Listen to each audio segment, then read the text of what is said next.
¿Qué te espera en este mundo?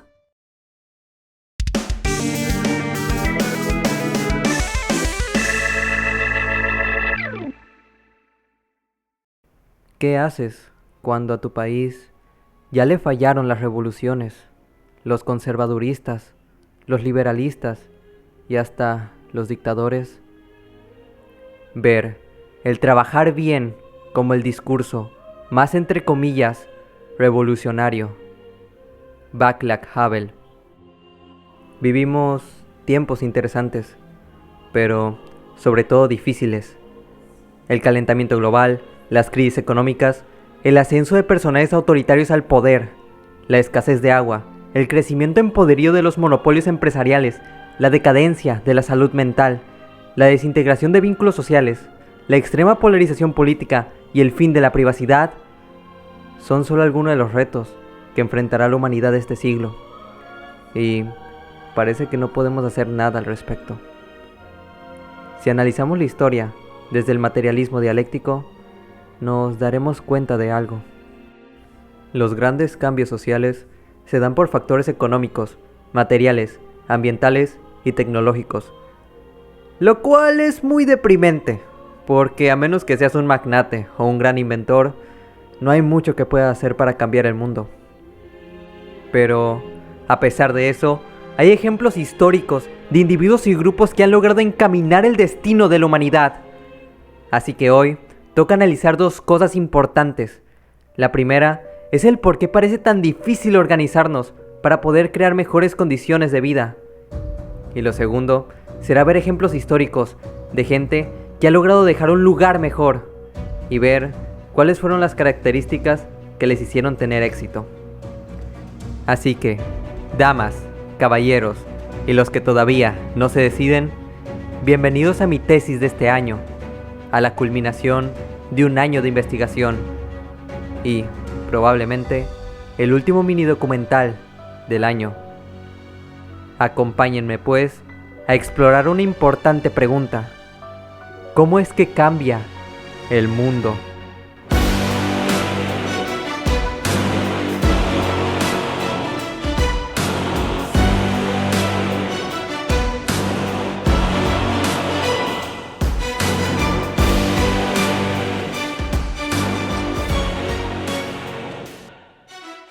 ¿Qué le impide al individuo hacer un cambio social? So pena de resultar reduccionista, la falta de poder.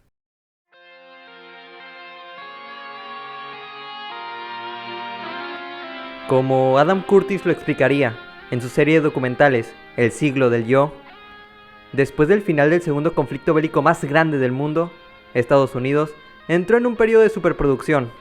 Por tanto, las empresas, y sobre todo la publicidad masiva, terminaron creando a consumidores pasivos.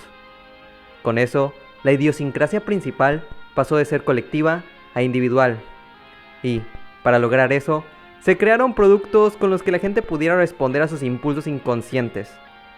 Con eso, el deber y la responsabilidad cívica fueron lentamente reemplazados como los máximos valores morales, dejando en su lugar a la satisfacción como brújula moral. Así, la mayoría de todos nosotros adoptaríamos una ética individualista, donde solo velamos por nuestros intereses, delegando así la responsabilidad de actuar y pensar al mercado, al Estado o a las figuras públicas. Y si no me creen, miren a los influencers o a los grupos que exigen un líder fuerte que los proteja de los fachos, progres, conservadores, zurdos, rojos, libertarios o cualquier otro adjetivo que usa la gente para no pensar. Hemos intercambiado nuestra libertad política por la libertad del consumidor. Sí, somos libres de elegir qué auto comprar y dónde comer, pero no somos libres de elegir si el ejército patrullará nuestras calles o si alguna empresa canadiense envenenará el agua que bebemos. Y es curioso ver cómo muchos estamos comprometidos con causas sociales mientras no tengamos que sacrificar ciertas comodidades. Cuando esto último pasa, incluso lo vemos como un ataque personal. Esta moral consumista ha mostrado en repetidas ocasiones que es incapaz de hacerle frente a la realidad. Ahí tenemos el infame caso de los popotes eco-friendly en bolsas de plástico. Queremos cambiar el mundo comprando cosas. Más estúpido no se puede ser. Como diría Václav Havel, la ideología le da al individuo la sensación de ser una persona con una identidad digna y moral. Así, se le hace más fácil no serlo. Pero, para no echarle toda la culpa a los individuos, eso ya lo hacen los libros de autoayuda, hay que hablar de otro concepto importante: la hipernormalización. En la actualidad, suceden tantas tragedias y tan a menudo que es difícil comprometerse totalmente a estas. Al final, mientras no nos afecten personalmente, las aceptamos, y si acaso ponemos un tuit de condolencia. La impotencia, como verán, es el sentimiento más común en la sociedad. Así, los poderosos simplifican los hechos, diciendo que cuando acabemos con el enemigo definitivo, los capitalistas, comunistas, feministas, conservaduristas, no importa, mientras acabemos con el enemigo, todo estará bien. Así, la polarización se expande como un cáncer y, en vez de resolver problemas, atacamos a personas por no pensar como nosotros. Visto así, el panorama parece desalentador. El individuo actual tiene menos capacidad de incidir en el mundo. Estamos enajenados por el sistema y apáticos ante todos. Entonces, cabe hacerse la siguiente pregunta. ¿Qué poder tiene el individuo para cambiar o mejorar las condiciones sociales? Como buen sujeto adepto a las ciencias sociales, responderé que depende. Vamos, que no es lo mismo ser un Bill Gates, Xi Jinping, Putin o el actual presidente de Estados Unidos, Biden, a ser lo que se conoce coloquialmente como cualquier hijo de vecino. Claro, esto hablando respecto a conseguir cambios. La persona promedio realmente por sí sola no tiene mucho poder. Con eso dicho, muchos se preguntarán, ¿cómo y a cuál poder somos capaces de acceder las personas promedio para cambiar el panorama? Bueno amigos, les doy la bienvenida a la era de la información, donde el máximo poder que hay es el conocimiento.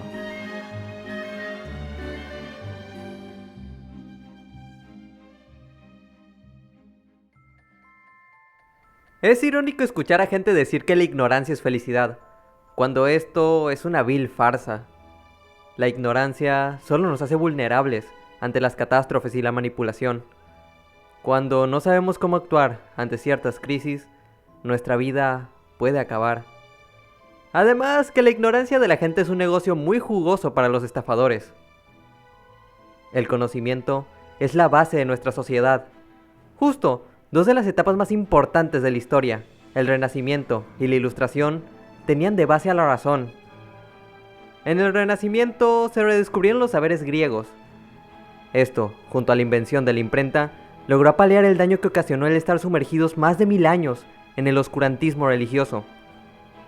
En esta época nació el método científico de observación, experiencia y experimentación, lo que sentó las bases para muchos avances y que en el siglo XX hayamos enviado un hombre a la luna. Además, en esta etapa se formó la idea del humanismo renacentista, que dignificó a nuestra especie. Y, en la Ilustración, se dio paso a que los intelectuales criticaran el status quo, logrando así la separación de poderes y el fin del absolutismo. Bueno, más o menos. Además, lograron la democratización del conocimiento y la cultura, proponiendo, justamente así, a la democracia como alternativa a los sistemas existentes. Si aún no crees en el inmenso poder que tiene el conocimiento, déjame decirte algo. En la actualidad, Internet es una ventana a una cantidad infinita de información. Puedes encontrar manuales y ensayos de todo tipo. Con eso, un adolescente polaco se encontraba sin mucho que hacer. Un día, decidí investigar cómo funcionaba el sistema de trenes. Y con eso, intentando explotar una falla, terminó descarrilando el tren. En Massachusetts, un joven logró interrumpir las comunicaciones de un vuelo, lo que ocasionó un terrible accidente. Un ejemplo más benigno y más increíble es el de William K. Wamba. Él era un niño nacido en Malawi, África. Su pueblo estaba siendo azotado por una fuerte crisis. Deforestación, hambre, sequías y violencia era su pan de cada día. Por eso, con su pasión por la electrónica y gracias a que pudo consultar una biblioteca, logró crear un molino de viento a base de basura que puso a funcionar una bomba de agua. lo que ocasionó que su pueblo dejara de depender de la lluvia, logrando así sembrar y alimentar a su gente todos los días del año. Como vemos, la información y el conocimiento otorgan un gran poder a sus portadores. Pero eso no es intrínsecamente bueno, porque, como vimos, este puede usarse para el bien y para el mal. Por eso, para mí, no hay frase más acertada para esta situación que la que le dijo una persona a cierto superhéroe enmascarado. Un gran poder conlleva una gran responsabilidad. Aún así, acceder y sobre todo comprender ciertas áreas del saber no es una tarea totalmente sencilla. Se requiere esfuerzo, dedicación, reflexión y a veces cierta rigurosidad para entender ciertos temas y no caer en errores fatales. Por eso, como le explicaría Pekka Himanen en su libro La ética del hacker, hay que implementar ciertos valores para facilitar y, más que nada, enfocar la aplicación del conocimiento en el mundo. El primero de estos valores, y probablemente el más importante, es la pasión, la búsqueda de algo interesante y significativo para nosotros, como el arte, la ciencia, la tecnología, etc. El segundo es la libertad de elegir nuestro propio ritmo de vida y de hacer las cosas. El tercero es la preocupación responsable, la capacidad de ver cómo esa área que nos apasiona puede ayudar a otros. El cuarto valor es la humildad, el saber que hay cosas que no comprendemos y ocuparemos ayuda. El quinto es la reflexión, el cuestionarnos para qué aprendemos esto y cómo podríamos plasmarlo en el mundo. Y el último valor, el que encierra el infinito potencial transformador, es la creatividad. El poder de crear algo nuevo, algo valioso para la comunidad. En esto último, se aprecia el verdadero alcance del conocimiento. Steve Wozniak era un alumno promedio, pero gracias a las investigaciones pasadas y su pasión por la ingeniería computacional, logró crear el primer ordenador personal, lo cual fue una revolución tecnológica y nos llevó a nuestra era, donde es más común tener una computadora en casa.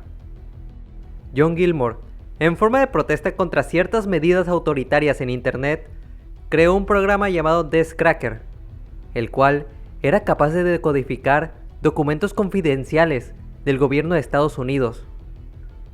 Edward Snowden, gracias a tener cierta información, logró desestabilizar el panorama político. Estas personas pueden parecer inalcanzables, pero no hace falta ser un genio para cambiar el mundo. En nuestra época, el acceso a la información es más fácil que nunca. A veces no comprendemos todo lo que implica el tener estos aparatos en nuestros bolsillos. Pero para poder hacer que esa información se convierta en conocimiento, ocuparíamos aprender un poco de epistemología, metodología y formas de investigar. Por eso, y como regalo de Navidad, te dejo estos videos para que los cheques. Ahora, para ver cómo se han dado los cambios más importantes en el mundo, hay que ver otro pilar fundamental para la sociedad: la colaboración. Antes de hablar del trillado "la unión hace la fuerza", quisiera mencionar un aspecto que se suele dejar de lado. Sí, hay grandes figuras como Martin Luther King, pero se deja de lado el efecto dominó de otras personas no tan reconocidas históricamente por la mayoría. Está el caso de Mohamed Bouazizi, siendo la chispa para la primavera árabe, o Rosa Parks, mujer afroamericana que se negó a ceder su lugar a una mujer blanca, inspirando de esta manera un boicot hacia los servicios de transporte, donde haría su aparición precisamente Luther King. Vamos, que personas como tú o como yo, con el debido compromiso o simplemente algo de azar, como estar en el momento indicado, podemos causar un gran impacto. Me gusta decir que el mundo no solo es mejor por estos grandes y reconocidos seres humanos, sino por cada persona responsable y empática por un mundo mejor. Ahora sí, volvamos a lo trillado.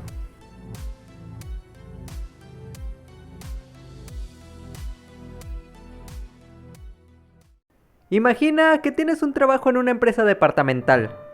Trabajas 10 horas al día y te pagan el salario mínimo. El lugar en el que estás no tiene las condiciones más óptimas y seguras que digamos, Encima, tu jefe les dice que trabajarán horas extras sin pagar.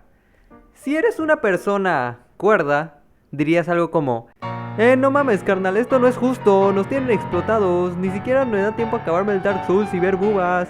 Y con lo que me pagan, no, hombre, mijo, me van a desalojar del depa, no, hombre, hijo Si de tú la solito chingada, ojalá intentaras paguen mi rebelarte, no lograrías mucho. Lo más probable es que te despidan o te silencien. porque al final eres solo una persona y para el sistema eres perfectamente reemplazable. Pero si logras ponerte de acuerdo con tus demás compañeros en el hecho de que merecen mejores condiciones laborales y que ocupan exigirlas, la cosa cambia. Sí, tal vez salga el típico fanático de la meritocracia a decir: Ash, lo que están haciendo es una estupidez, mi rey. Solo hay que echarle ganas y vibrar alto para que nos vaya bien. lo que parece no saber este tipo de gente es que el sistema está arreglado para que los de abajo nunca puedan alcanzar a los de arriba. La única forma que hay para cambiar las reglas del juego es revelar eso, que es un simple juego. Así como le explicaría Václav Havel en su libro El poder de los sin poder. Debemos exponer que no estamos de acuerdo con esas reglas injustas y, sobre todo, debemos organizarnos para pelear, para cambiarlas. Volviendo al ejemplo hipotético, si logras organizar a más de la mitad de tus compañeros, el jefe de la empresa tendría que acatar sus exigencias, porque si pierde esa cantidad de empleados, pierde el negocio. Hay cosas que solos no podemos, por eso ocupamos la ayuda de otros. Eso mismo pasó en la revuelta de Haymarket de 1886 en Estados Unidos. En aquellos tiempos, las jornadas laborales de 14 horas eran lo común.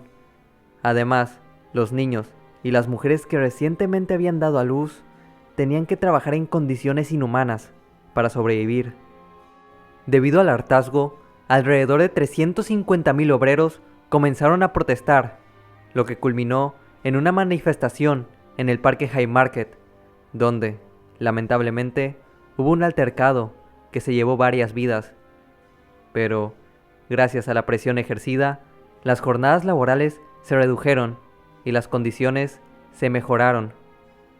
Los movimientos obreros son justamente un ejemplo de cómo la colaboración se puede usar para causas justas.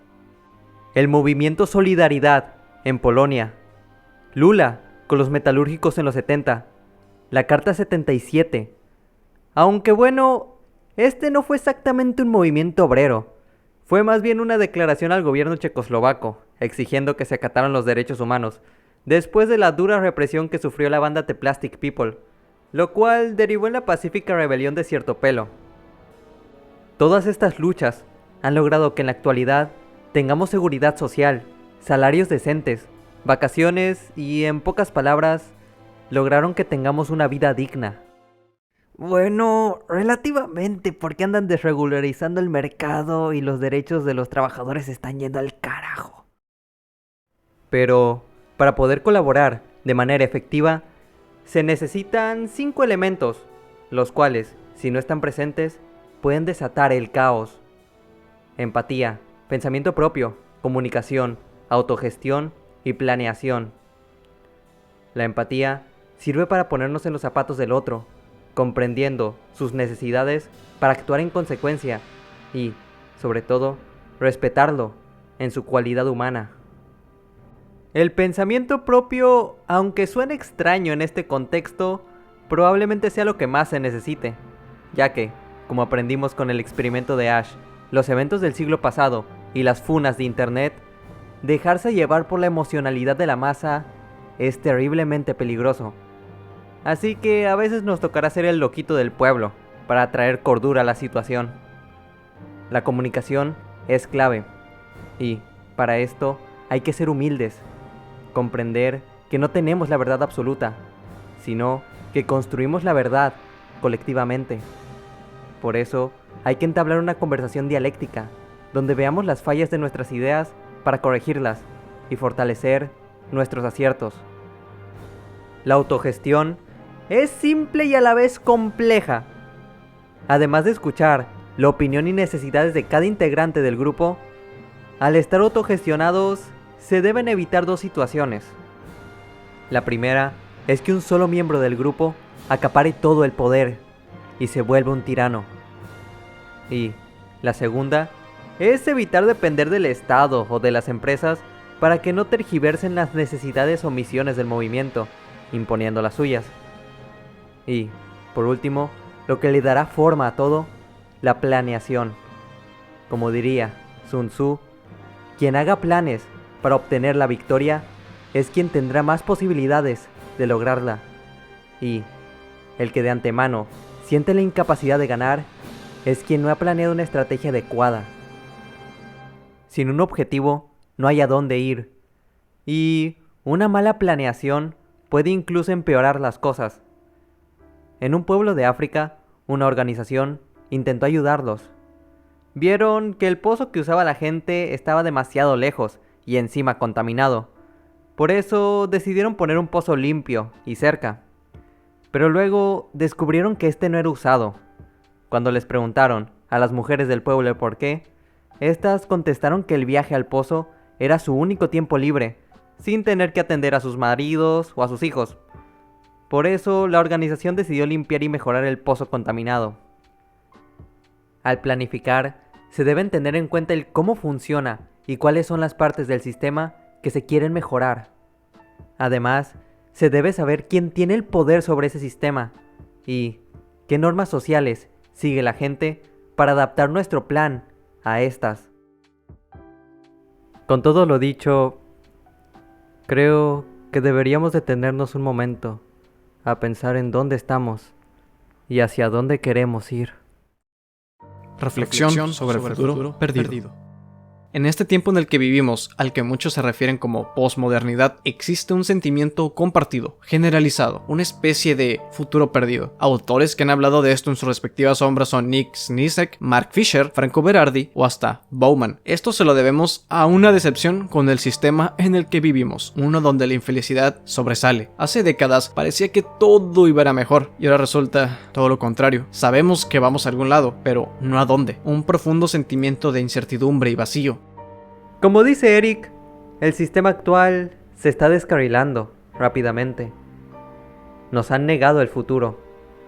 Algunos quieren volver a un pasado idílico donde supuestamente todo era mejor, cuando eso es una falsedad. Otros se quedan en el nihilismo y el narcisismo.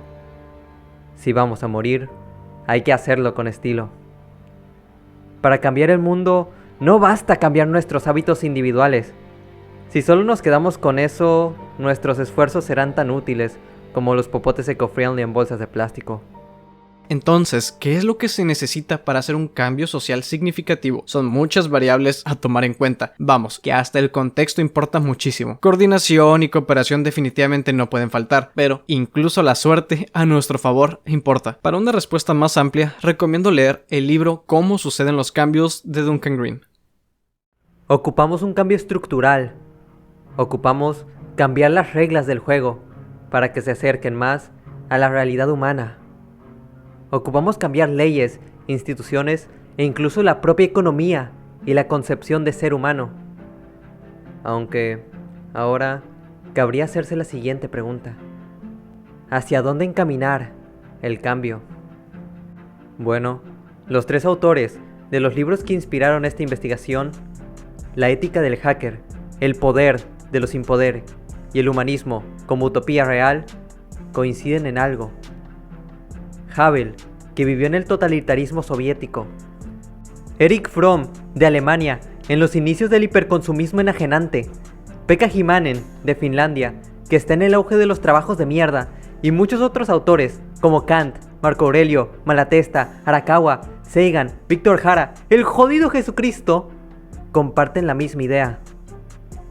Las personas queremos vivir humanamente, sin estar atados a empleos extenuantes, sin estar alienados por un sistema que solo busca exprimir hasta la última gota de productividad que podamos darle, sin estar intentando sobrevivir día a día, sin saber si mañana comeremos o no, pero sobre todo amándonos unos a otros, dejándonos guiar por nuestra curiosidad y pasión, viviendo bajo nuestras propias convicciones, y, sobre todo, aprovechando el mayor poder que tienen los humanos, la creación.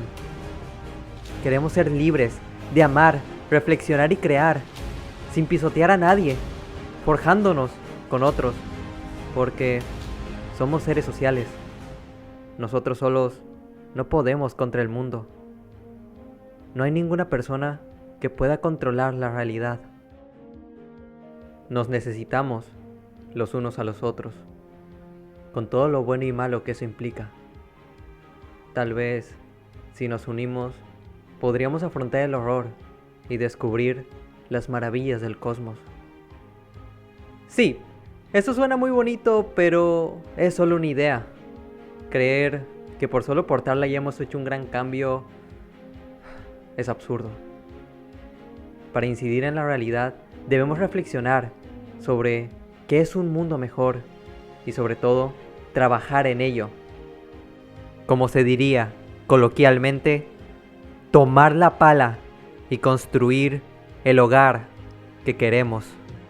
¿Qué es para mí un mundo mejor? Para no perder el tiempo hablando de mi visión utópica, solo diré que de momento me conformo con uno sin tanta desigualdad y donde podamos realmente vivir. Esto de estar esclavizados sin darnos cuenta o siendo conscientes pero sin poder hacer mucho, no me gusta para nada.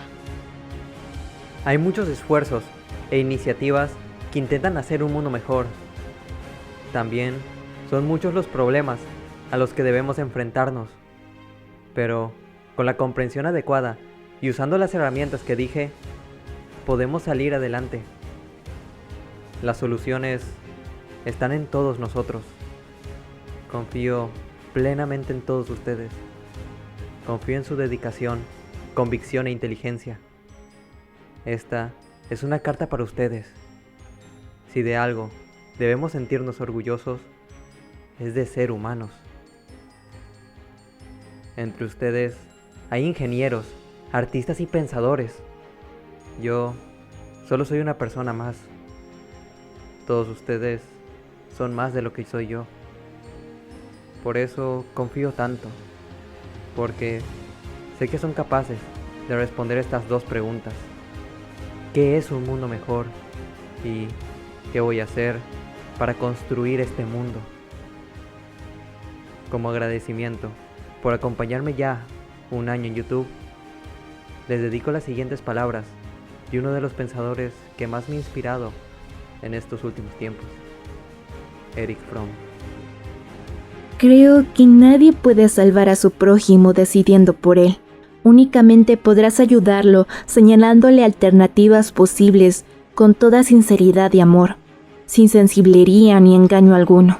La alternativa verdadera al realismo y utopismo nace del síndrome del pensamiento, el conocimiento y esperanza, el cual capacitan al humano para ver las posibilidades reales que ya están en ciernes. La salud mental y la supervivencia de la civilización exigen que renazca el espíritu de la Ilustración, un espíritu inflexiblemente crítico y realista, pero liberado de sus prejuicios excesivamente optimistas y racionalistas, y que a la vez se reaviven los valores humanistas, no proclamados, sino practicados en la vida personal y en la vida social. Creo que el individuo no puede entablar una estrecha relación con su humanidad en tanto no se disponga a trascender su sociedad y a reconocer de qué modo esta fimenta o estorba sus posibilidades humanas.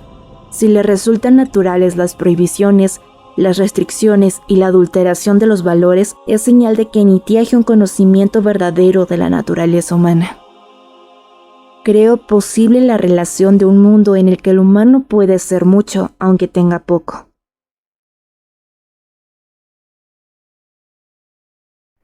Y bueno, ese fue el último mini documental del año. Sinceramente tenía pensado que durara más, pero el tiempo ya no me dio.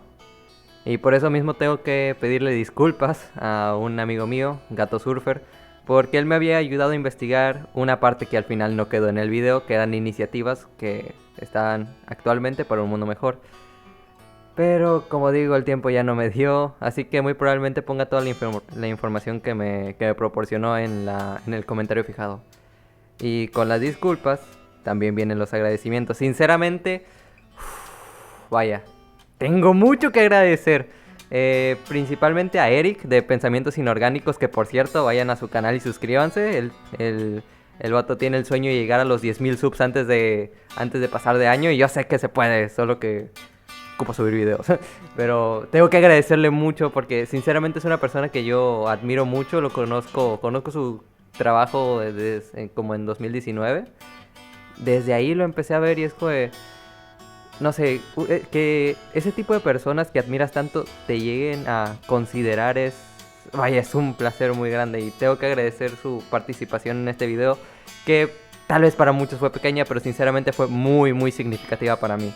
Demasiado, sinceramente.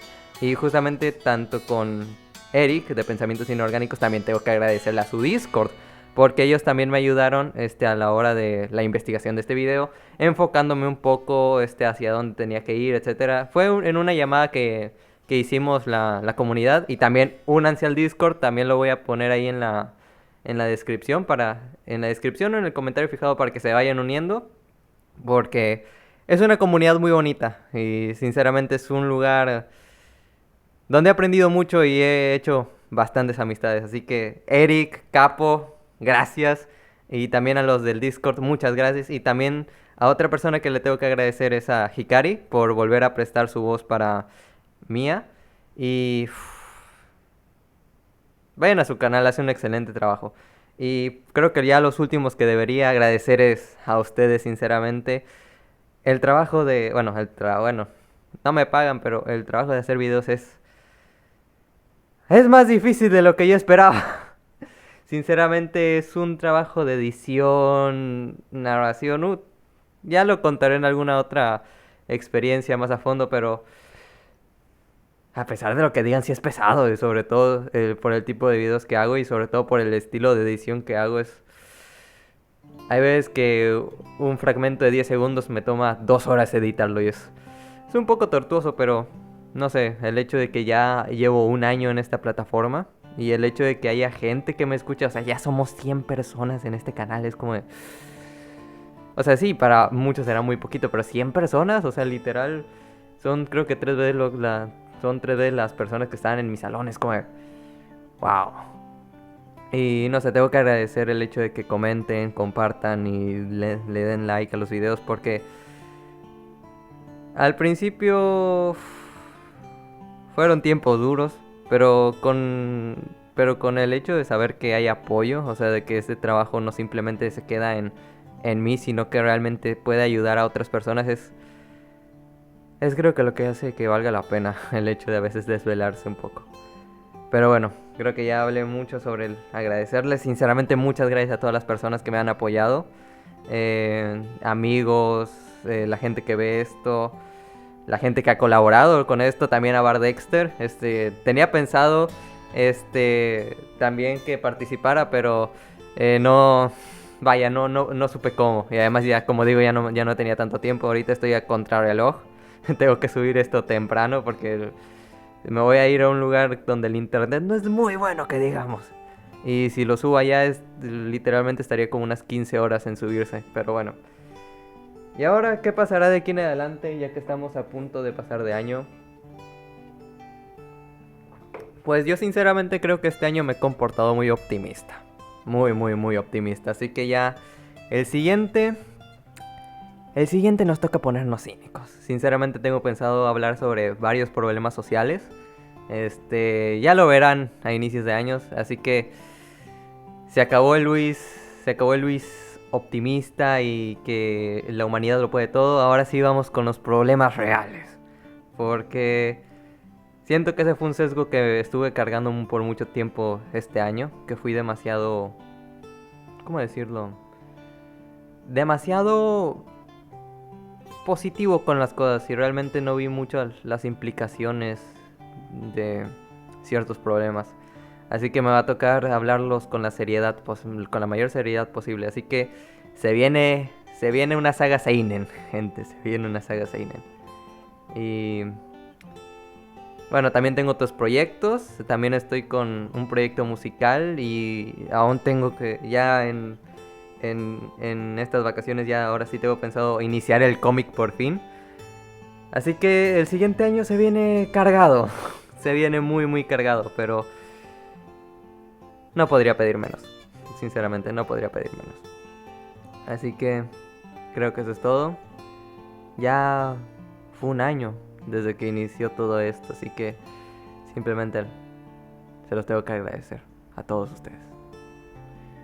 Ya veremos cómo nos va el siguiente y espero que todo salga bien. A ver cómo sigue esta cuarentena. Por mi parte, soy Luis y recuerda, rompe tu Matrix.